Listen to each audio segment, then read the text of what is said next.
There's a book written by Wallace D. Wattles entitled The Science of Getting Rich. It was first published in 1910 by Elizabethtown Publishing in New York. You can still find copies of this book online via websites like Amazon and Play. This book was noted to have inspired Rhonda Byrne to write her book The Secret and produce the film of the same name. So basically, The Science of Getting Rich is all about implementing the law of attraction into your life. Yeah, whatever, I hear you say.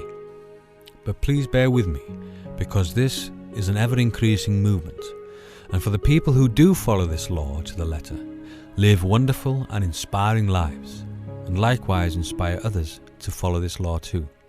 You have to have complete, unwavering faith and belief in this law if you want full advantage of it in your life. If you look into the science of quantum physics, for instance, you will see that the law of attraction applies here too, and thus implying that the law of attraction is in fact truth.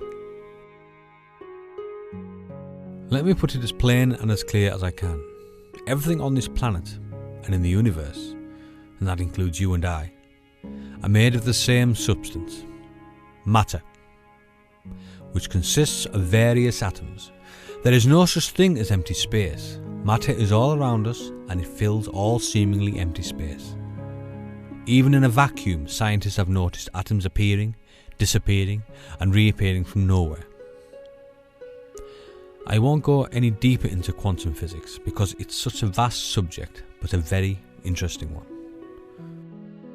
So the matter you can't see is waiting for a thought to be directed towards it, so it can be shaped into whatever you desire. I don't mean that the car of your dreams will appear out of nowhere. That would be just silly. But your desire will come to you through natural ways. This takes us back to the science of getting rich. I won't read the book to you. I'm sure you will be intrigued enough to read it for yourself. But I will read to you the author's claims on the book and its summary. He claims that every man and woman who follows the guidelines in this book will certainly get rich, stating that this is an exact science and failure is impossible. Now finally, here is the summary of the science of getting rich. There is a thinking stuff from which all things are made, and which, in its original state, permits, penetrates and fills the interspaces of the universe. A thought in this substance produces the thing that is imaged by the thought. Man can form things in his thought, and by impressing his thought upon formless substance can cause the thing he thinks about to be created. In order to do this, man must pass from the competitive to the creative mind.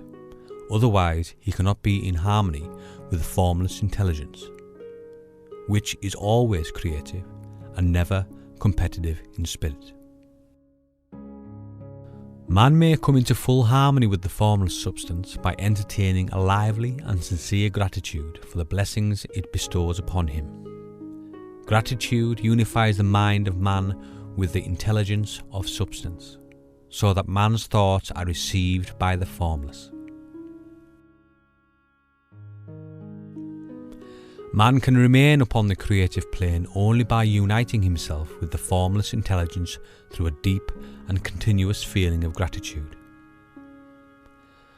Man must form a clear and definite mental image of the things he wishes to have, to do, or to become, and he must hold this mental image in his thoughts while being deeply grateful to the Supreme that all his desires are granted to him. The man who wishes to get rich must spend his leisure hours in contemplating his vision and in earnest thanksgiving that the reality is being given to him. Too much stress cannot be laid on the importance of frequent contemplation of the mental image, coupled with unwavering faith and devout gratitude. This is the process by which the impression is given to the formless and the creative forces set in motion.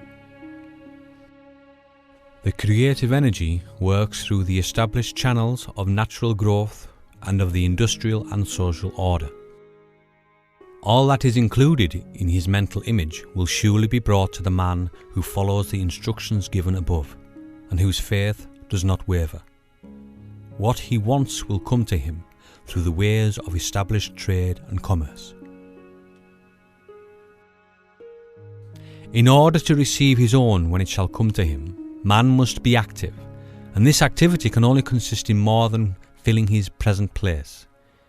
He must keep in mind the purpose to get rich through the realization of his mental image, and he must do every day all that can be done that day, taking care to do each act in a successful manner. He must give to every man a use value in excess of the cash value he receives, so that each transaction makes for more life. And he must so hold the advancing thought that the impression of increase will be communicated to all with whom he comes in contact. The men and women who practice the foregoing instructions will certainly get rich, and the riches they receive will be in exact proportion to the definiteness of their vision, the fixity of their purpose, the steadiness of their faith, and the depth of their gratitude. Thank you for listening, and if you wish to download a free PDF of The Science of Getting Rich, please go to www.thesecret.tv.